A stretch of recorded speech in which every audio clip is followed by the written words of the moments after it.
Hi, thank you for tuning into Tea Time. I'm Chaiti Narula. We're at the outskirts of Delhi in Noida at the picturesque Unitech Golf and Country Club. The e-commerce space today is what we're talking on the show today. It is buzzing. India is on some sort of a cusp of a digital revolution, and capitalizing on the same are players like Flipkart.com, Snapdeal.com and the likes, of course, where the private equity players and the venture capitalists are pumping money into this space, which has large untapped potential. So what Alibaba may be to China, perhaps Snapdeal is to India. And today on the show, I've got the founder of Snapdeal.com, Kunal Bahl. On the show this week, we have Kunal Bahl, co-founder and CEO, Snapdeal.com. 80% of our growth has to come still organically. Right. But if we are smart about it, identify interesting teams, technologies, or business opportunities, Right. Inorganically, we can drive pretty significant incremental growth. In news, Ben Crane wins St. Jude Classic and Stephen Olko wins Cleveland Open.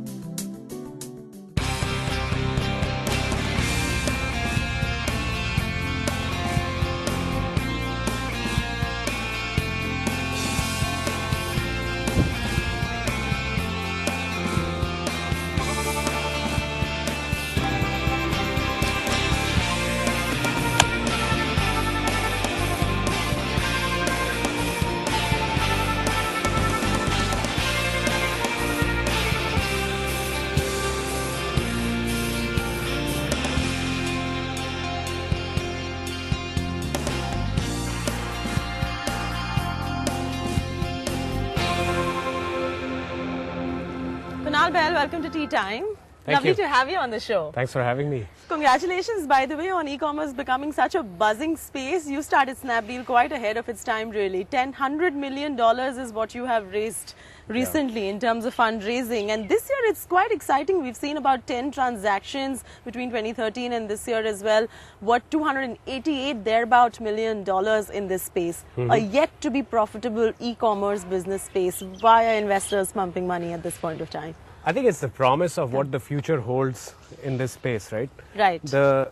India is a $600 billion retail economy. Correct. Out of which only 0.5% is e-commerce. In most developed markets like Right. China, e-commerce is now 10% of total retail. Right. So today, e-commerce is $3 billion space. Sure. And when India gets to 10% of all retail being e-commerce, we are looking at a $100 billion market Right. getting created in the next 10 years. Right. That's what investors are investing for, the promise of the future. Sure. Which is further getting validated by the traction that companies like ours are seeing. Companies like yours, are you yet to be profitable? Have you broken even from the time you've started off? What is the deal with in Sure. terms of the finances? Sure. Our goal has always been that we want to invest in future growth. That Right. involves investing in technology, investing in marketing, our brand, so on and so forth. Because this is not a 2 to 3 year game. If you ask telecom companies back in the late 90s, when are you going to hit profitability, they would tell you, let me first build the towers. Sure. In a way, our Very true. technology and our brand are our towers. We have been investing for a couple of years. We probably need to keep investing for another couple of years till the point we get there. The model, as far as the VCs and PEs are concerned, seems to be quite fairly obvious, actually. Buy multiple stakes in various competing firms as well, push for mergers, eventually make it strategic enough for, our post-consolidation, Sure. exit from there, making huge profit and walk out. Is that what the model really is? That's not the model for our company, and that's Right. not been the model for our investors either. Right. We have not acquired any company that our investors have already invested in. Sure. Neither do we have any intention of doing that anytime in the near future. We've acquired about a half a dozen companies in the last couple of years, and this year Right. itself we'll buy about 5 companies. But all of these are very technology-focused businesses that add real value to the company. I don't get the point why e-commerce companies are buying other e-commerce companies, because there is no additive value there. It's in the news and there's a buzz on the street about Flipkart and Myntra as well. Yeah. You don't see a reason why e-commerce companies should buy out a different e-commerce player. Honestly, I find it a little disappointing when entrepreneurs want to sell their companies a little too early. Right. Because the market is so young Right. E-commerce in India is going to grow maybe about 25 times in the next 10 years. And if you knew today that your company is going to grow 25 times in the next 10 years, why would you sell it?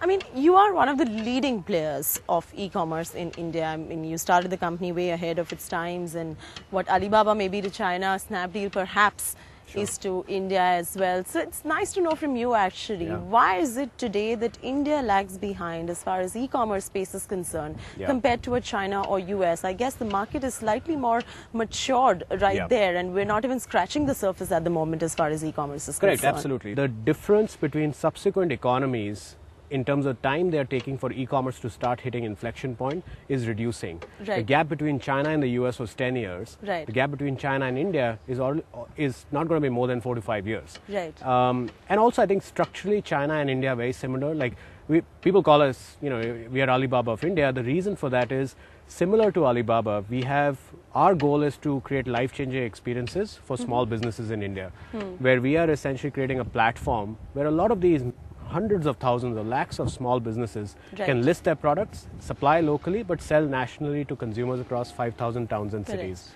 That is what is driving e-commerce in India. The supply side from small businesses and the demand side over mobile internet. Because mobile internet, the amount of data consumed over the mobile in India is already more than that is consumed over PCs and laptops. And it's only going in one direction. Okay, time now for me to tee off and we continue our conversation. Okay.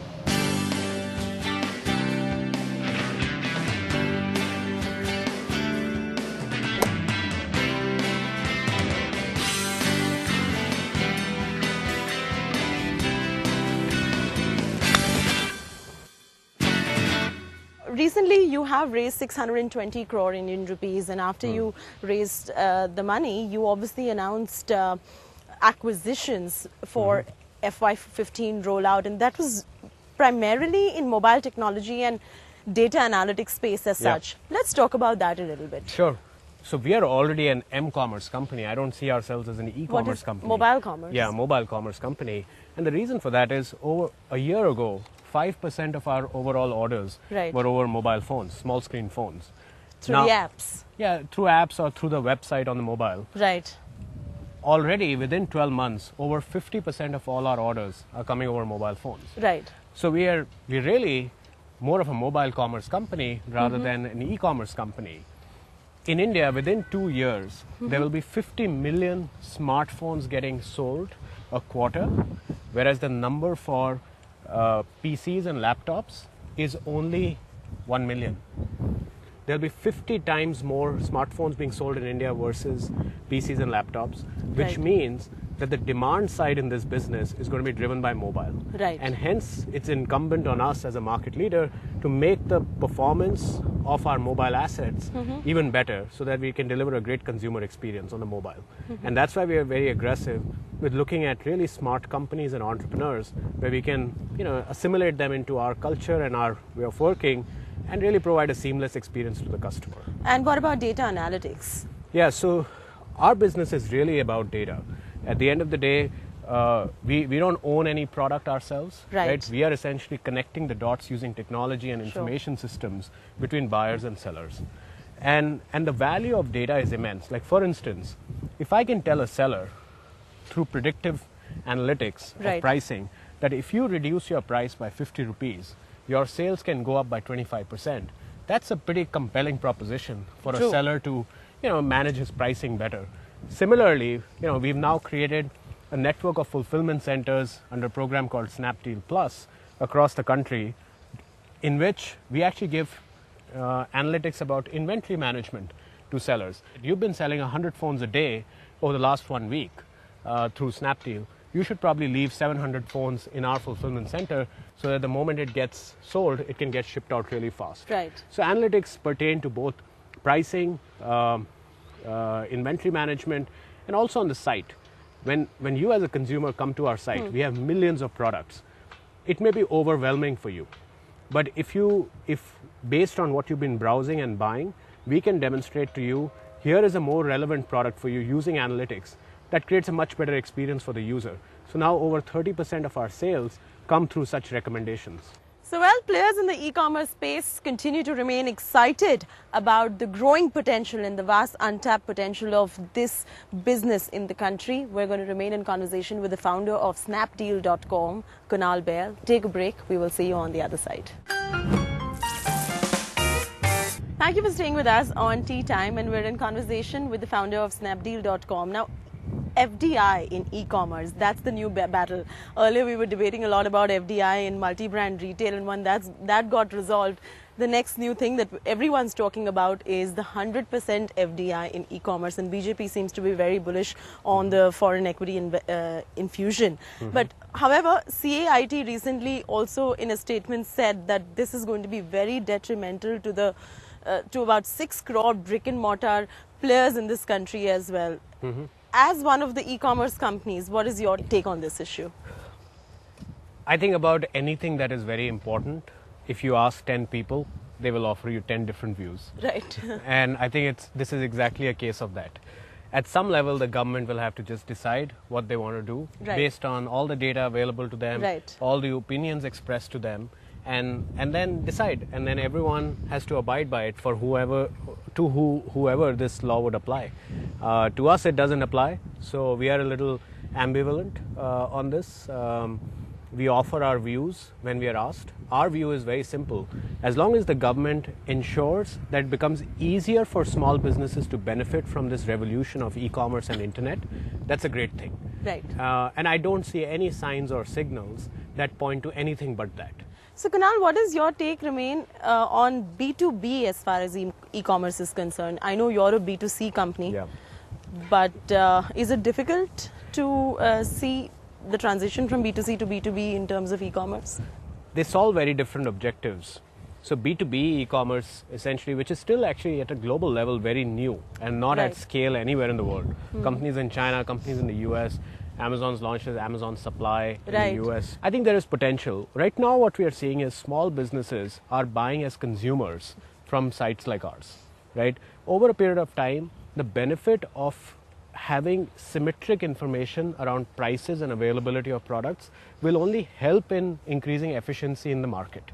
Right? Where if I want to buy 1,000 gallons of paint, and I can find a seller in the country who has 1,000 gallons of paint and wants to sell it, that's great advantage for both, which is today not happening. Today, if you want to buy 1,000 gallons of paint, you will call your usual supplier, and he may or may not give you the best price. I think this space has some way to go right now. I think how payments would happen, how reconciliations would happen, it'll take some time. But I'm a firm believer that anytime there's a fragmented supply side, technology can be used very effectively to bridge the gap between demand and supply. Very recently it was in the news, and of course it's a buzz on the street, that you are looking to acquire 2 startups and a couple of startups rather, and this would be in the next 2 months itself. What is your plan really like, and what kind of startups are these? It's so hard for me to share what startups these are, but we feel that we are at a stage and scale where I would say 80% of our growth has to come still organically. Right. But if we are smart about it, identify interesting teams, technologies, or business opportunities, inorganically, we can drive pretty significant incremental growth. So the areas that I find interesting are, as we spoke earlier, mobile technology, anything that makes it easier for consumers to buy over mobile. Payments. How can you make online payments simpler, easier, more seamless, and maybe one click for a consumer? Supply chain logistics technologies, right? Where how can you create technology that makes it a lot easier for the dozens and dozens of courier companies in India, delivery companies in India, to work with companies like ours? Right. In addition to that, providing sellers our business partners, we have 30,000, which will go to about 100,000 next 1 year, who are selling their products actively on Snapdeal, giving them tools and technology so that they can run their businesses more effectively as well. Because right now, they may not even have a system that manages their inventory effectively. So it's a combination of all of those things that we need to look at when we consider inorganic growth opportunities. All right, let's continue our game and we continue talking.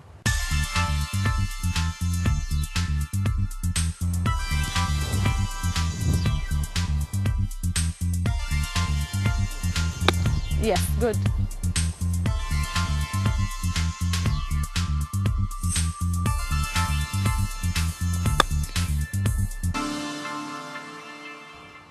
On that note, it's a good time now for us to take a quick breather right here on Tea Time. We will remain in conversation with Kunal and find out a little more in detail about why mobiles and mobile accessories are the largest selling products on e-commerce space today. All this and more on the other side. Stay with us.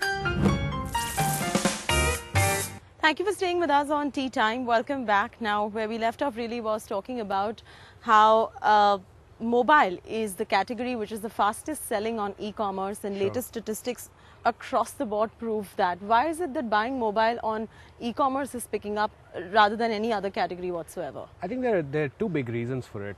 One is mobiles and smartphones specifically are the fastest growing category in general in retail also. Now there's going to be a growth of 150 million smartphones annually that's going to happen in terms of new devices getting shipped. Just by virtue of the hyper growth that's happening in that industry, it's reflecting in its own way online.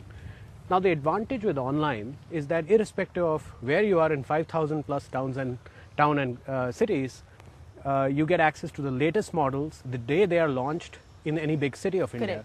And typically at an attractive price as well, because e-commerce companies like ours don't have the same overheads that an offline retailer may have. And we have all these small businesses who may be okay with working at the 50 rupee margin on a product rather than a 5% margin of an offline retailer. And that's why they're able to offer and pass on those attractive pricing benefits. And also there are enough online resources available where you can read blogs and product reviews from tech bloggers, where which product is right for you depending on your pocket, depending on your objectives of a device. So it's very easy to research the device online, compare the prices online, and then buy it online, and then within a day you'll get the delivery.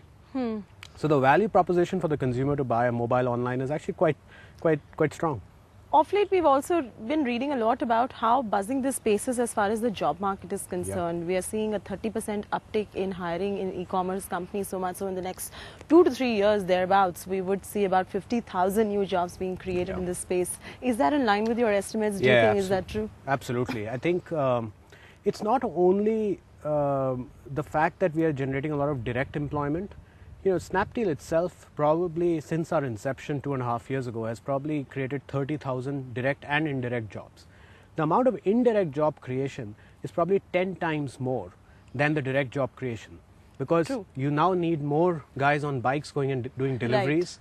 You need more, more people servicing your fulfillment centers, right? So, which are probably off-roll. The ecology of logistics is I think that's really going to drive it. Or you look at our sellers, right? We have, if a year from now we have 100,000 sellers, most of those sellers, at least half of them, will have one full-time staff member they will employ to manage their business on Snapdeal by virtue of the velocity of business they're doing. Now, speaking about cash on delivery as well, while it's great to have cash on delivery and customers are enjoying that benefit as well, a lot of companies like Flipkart and a couple of more, say for instance Jabong, when they are shipping clothes or women's wear or men's wear apparel, you can actually try it on, see if it doesn't fit you and send it back. But we're not seeing the same with Snapdeal, if I'm not mistaken. Why is it so? As a percentage of overall consumers that actually want that kind of service is not as large as you would think. Because a lot of consumers are very clear about what they want. They want this, size 8 Puma shoe. They know that the size 8 fits them well. That's why they ordered a size 8. Right. So the return rates in India are actually far lower than the West. And it's quite bizarre, but it's actually true. If you take women's ethnic wear in India, much of it is actually free size also. We sell a sari every 20 seconds on our site. Oh, really? Yeah. Is that actually the statistics, or is that hypothetically speaking? No, it's true. It's true. Every 20 seconds we sell a sari.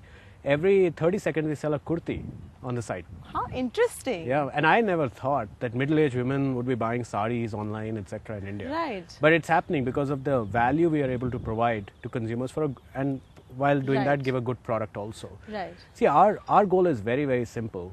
If enough consumers tell us that this is a service they want, we will create that service. True. But there is also a very important thing that companies have to keep in mind. It's not, you cannot think about customer service at any cost. you have to always think of cost of customer service. Correct. Right? Correct. And because if you want to eventually create shareholder return, Right. you need to build a prudent business, Right. which sometimes can be different from what you and I may like as an individual consumer.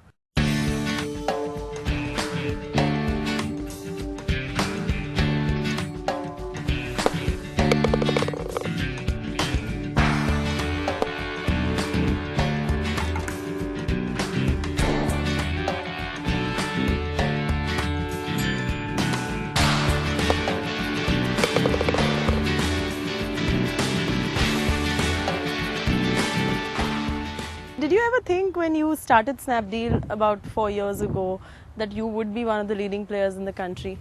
No. Never. No. I think we always, people ask us that how are you guys able to, there were 900 e-commerce companies in India 3 years ago in 2011. True. Right now there are like handful left, if that many too. And I think the reason for that is Rohit and I have always optimized on making sure we take objective decisions that increase the certainty of success of the venture.